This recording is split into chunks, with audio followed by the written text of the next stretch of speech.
It's a Christmas miracle after Christmas. Coming up next, the most requested band of the last year. I've received over 1,000 requests in our comments section over the last year to interview or to cover this band. And you know what? I actually interviewed their guitarist over a year ago, but the Zoom interview didn't work. The file wouldn't open. It was corrupted. I sent it to a few people. They couldn't make it work. The other night I was searching for something and I saw it again and I opened it and it worked.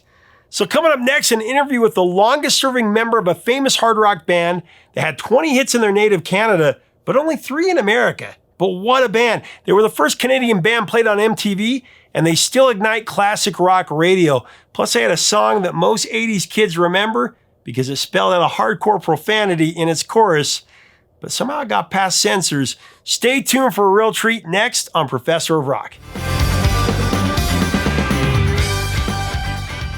Hey, music junkies, Professor of Rock, always here to celebrate the greatest artists and the greatest songs of all time.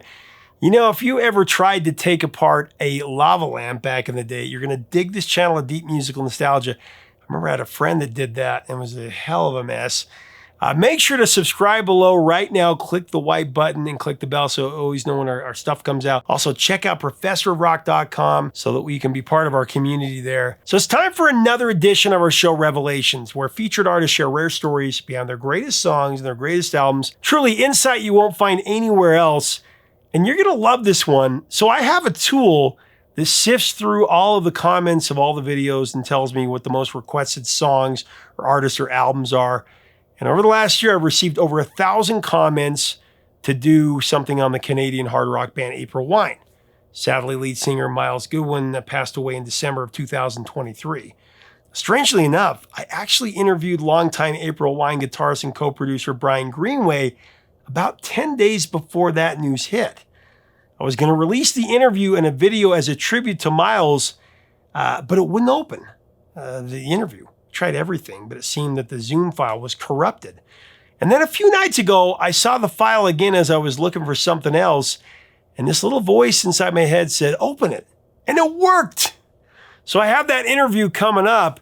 In it, we discussed the band's work from the late 70s when Brian joined to the 80s where April Wine flourished in the US.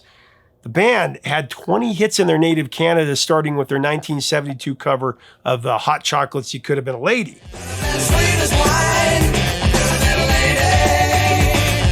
That hit number 2 in Canada and was a hit here in the US at number 32. After that, they had many hits in Canada, but they had to wait 7 years for their next hit in America with Roller in 1979.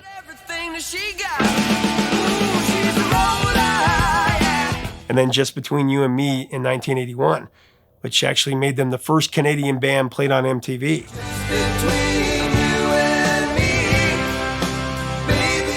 There was also the album track If You CK, Will You Tell Her That I Love Her, which was played on radio and was a funny punchline in the 80s for many of us.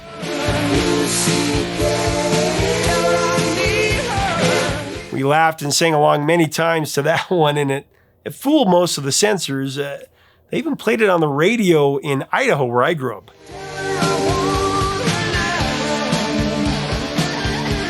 Coming up next, Brian Greenway and the stories behind April Wine's greatest songs.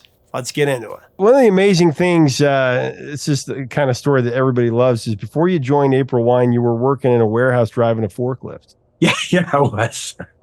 I started there. I was there for about 8 or 9 months, and I started unloading trucks, then an order picker, and then a forklift unloading. People were paper products, so you had a big clam to go in and pick up this thing in a trailer. And by the very end, I was up in the office doing inventory. But I was so happy to be out of there. So I just wasn't a straight job person. Was the decision to join April Wine pretty much a no-brainer at that point? Oh, yeah. Yeah. And it was the best thing that had come down the pipe. You know, this was your ship coming in. Well, it's such a great band that you joined. Myles Goodwin, of course, Gary Moffat, Jerry Mercer, Steve Lang. You were the new guy. But the culture of April Wine, as I understand, was very family driven during that time, it seemed. You know, several of the band members were married with children. Did that make the atmosphere more serious? Because, you know, you always hear the stories of the bands, you know, that were young and sowing their wild oats. But Oh, nothing stopped this. It was the 70s, Adam. I mean, if they say if you remember the 60s, you weren't there. In the 70s, I remember sort of some of the decade. Yeah. Pressed, I could probably remember a lot more, but most of them, I remember a lot of regrets from the 70s and some very good times. But where I was every day, I don't know if you're supposed to remember that. Well, your contribution to April Wine was immediate, as exemplified by your guitar work on Roller.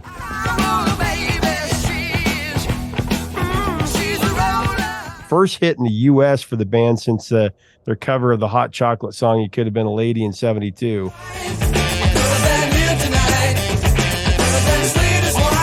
Miles wrote the song in 76, as I understand it, brought it to the band in 78. Tell me about Roller and how the band created the song and the three-part solo in Roller. Well, when I came in, it made 3 guitars, and each player had a different, I guess, sound and approach to guitars. Miles and I were more similar. He was more influenced by rock. I was more influenced by blues, and Gary was more influenced by cleaner players. And it just, the 3 sounds together, we called them 3 guitars, no waiting.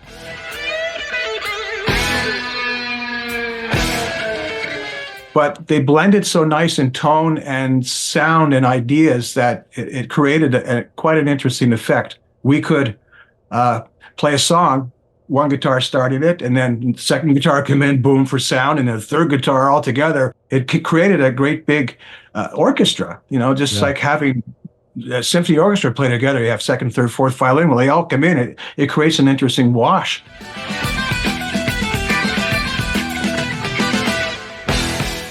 Roller started. Miles loved going to Vegas. He got married there twice and divorced twice. He liked to gamble, and he just had a way with words.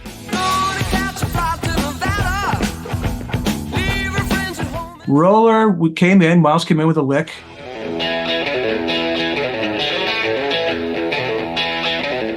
And the verses and the chorus, and we said, okay, let's work up the solo parts. So we took advantage of the 3 guitars, and we started off with it, at the end, it became faster and faster.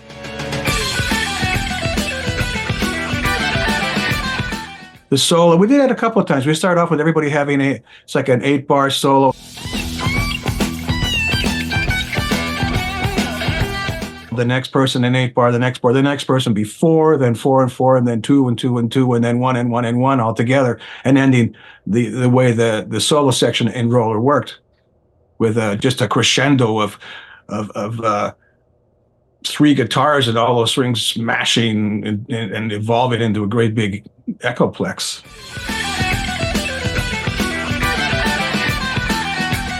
Roller, it went on to rejuvenate April Wine in the States, and it really set up the band to have its biggest success at the dawn of the 80s. It was kind of the perfect timing. It was, and we had the perfect format of from album to album, the 3 albums, First Glance, Harder, Faster, and then Nature of the Beast. Everyone built on the next one, and they came out in a very short period of time following each other. The labels were very happy, and they were working with us. And you know what happens and we're out on the road all the time. We were opening for Rush, we were opening for Foreigner, and all kinds of people, and Nazareth. And then we started headlining our own shows, and it started going crazy. We'd be away for the 9 months of the year. When they call you, you go. If you don't go, they're not going to call you back. So we went, and your life was on the road. What a time for rock and roll. Seemed like there was such a resurgence, It really was. When you think of the 70s and all the great records that came out in that 10-year period, and even the 5 years from 65 to 70, all the albums that came out. Well, let's talk about the 9th studio record by April Wine, Nature of the Beast, released in 1981. The record featured a new producer for the band when you brought in Mike Stone, of course, a very talented guy, what he did with Journey and so many others. But Just Between You and Me, just between you and me. Great ballad, again, written by Miles. Second release from Nature of the Beast. It was your highest charting song in America, peaking at number 21, went to number 11 on the rock charts, number 22 in Canada. Nature of the Beast was recorded in the English countryside north of Oxford at the legendary Manor Studios, I believe. It was, huh? But you had a different opinion of Manor Studios, as I understand it. You weren't a big fan. Well, when you compare it against List Studio and it being just a total luxury they set up to do it. They catered to the artist in every way. Plus the fact it was an hour from my house. The Manor was a very old, dating back to the 14th century probably, house and that had been added onto. And nowadays I'd love it. But back then when I was younger, I was not ready for anything like that. And I didn't appreciate it. The rooms were not modern. You had to heat with coal in a little fireplace. Breakfasts were wonderful. The studio was nice, but it was in the middle of frickin' nowhere. a little town called Chipton-on-Sherwell, and we had no car. And back then, £1 cost three Canadian dollars to buy. So it was very expensive. And at the time, I was really into drinking and being sociable. And the nearest pub was about a 15-minute walk down this canal that they have these canal boats on, which now is a great memory.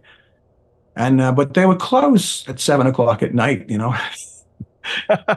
They had a go-kart track that I almost killed myself on a couple of times. Finally, I was told that I wasn't allowed to drive anymore after flipping one onto myself and having to be taken to the hospital. Well, what did you think when he brought Just Between You and Me to the band? Just between you and me, baby. It wasn't a surprise because prior to me joining in 77, they had an awful lot of ballads. And they had a big hit in Canada with one called You Won't Dance With Me. You won't dance with me. Which was like a Everly Brothers style tune, you know, from the 50s. Miles loved the 50s. There's a lot of other syrupy stuff, and that April Wine was ballad heavy. They weren't a rock band so much towards 73, 74, 75. Although there were exceptions with We Would a Night. Ooh, baby, you know the time is right. Don't Push Me Around. Hey, man, Santa, don't push me around.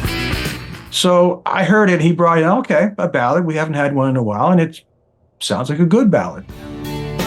Broken hearts don't always mend. It took a long time to record the rhythm track for that. We just had to get it right. Miles' solo that he did, the guitar solos, was just played through a rat pedal straight into the board.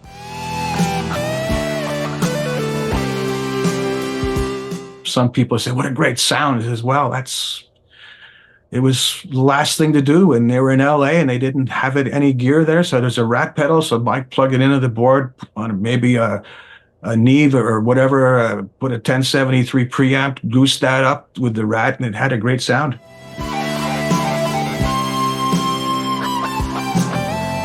It's a power ballad for sure. It's got a great guitar line to it. You know exactly what it is when you hear it.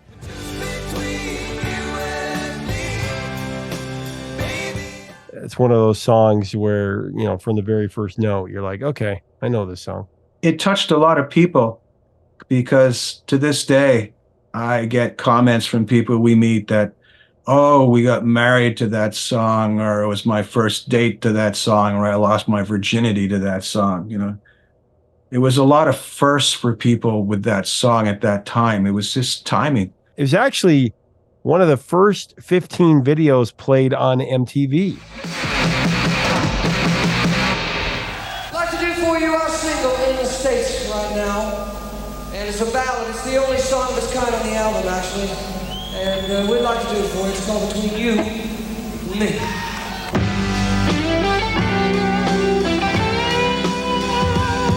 Yeah, good old MTV. Now you can make up your mind what the band was like before you went and saw them. I always liked the fact that you'd hear a record and you have no idea what the band looked like, or you can imagine what they were like, but video, that boom, right there, that was it. And for some bands, in my mind, the video made the band happen more than perhaps the song would have tied together.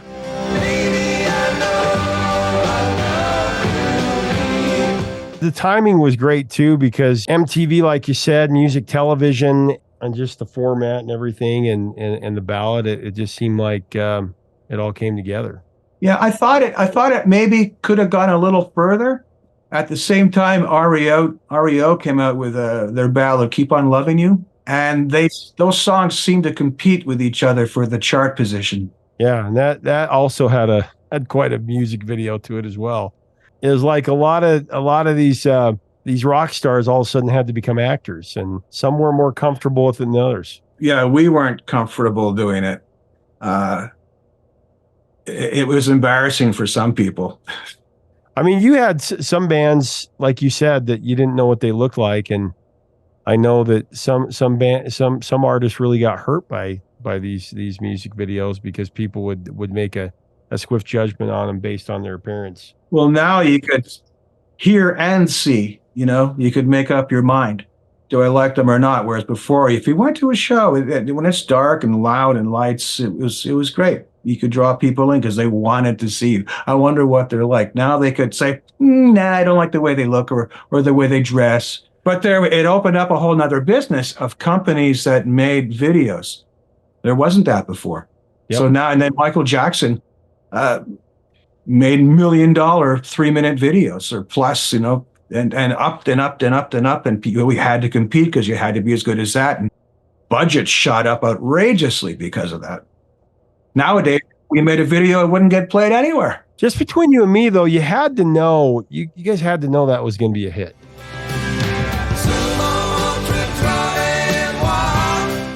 We were hoping.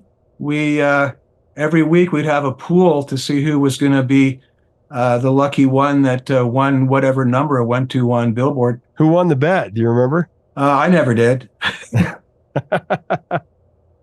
I kept on trying to pick single-digit numbers. I never did. Well, I almost got there on the rock charts. It was number 11, but that's very good. I can just imagine what it's like to have a number one hit on Billboard. That takes a lot of work.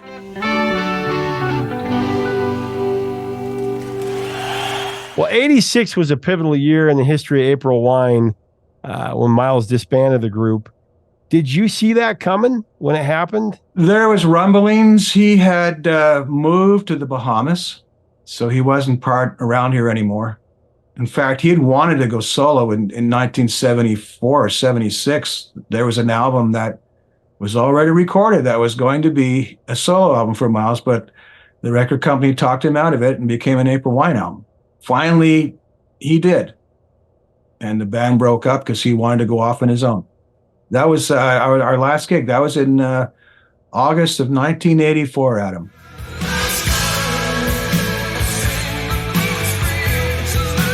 Well, your next move after the breakup of April Wine was embarking on your own solo career. Tell me about how you approached that chapter of your career with making your debut solo album, Serious Business.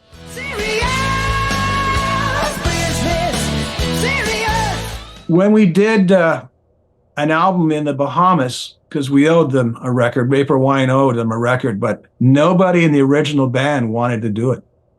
Steve Lang, no. Jerry Mercer, no. Gary Moffat, no. So Miles got Marty Simon, Jean Pellerin on bass, Marty on drums, and Daniel Barb on keyboards. Took him down to the Bahamas. And we would record during the day. And at night, Miles went home. And the studio was empty, Compass Point Studios in Nassau. So we would go in and mess around. And Marty had some songs that he wanted to try, he had tapes of. And he had me singing. Here, sing this, sing this. I didn't know at the time, but he was sort of developing me. And then we got a great budget from Atlantic. And we went in and did this record. We recorded in various different places over a year or so. Alex Lifeson from Rush played one of the solos on it in Danger Zone.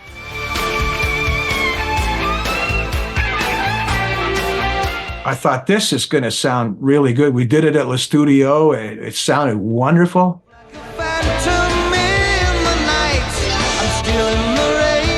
The reviews were good, and then Atlantic said, no, we're going to wait 8 months to release it. Feeling that somehow this isn't real. Believe it. And we did what they could, but the thing died because there was no promotion, no budget for it. In the danger zone, there's nowhere you can run. Well, 91, you hosted a TV special, Brian Greenway and Friends.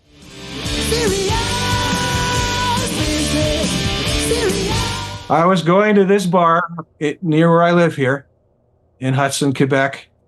And it was a place called the Fox's Run. And it was a weird little place because it was built into the ground beside a golf course. So you go in the front door and go down the stairs. There was no building visible from the road.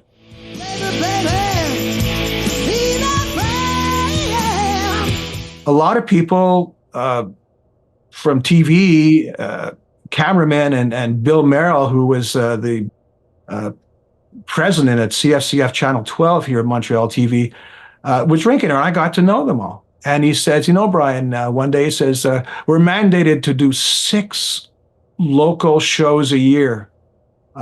Would you like to have one of them? So I said, sure. So we ended up doing that show from Fuzzies.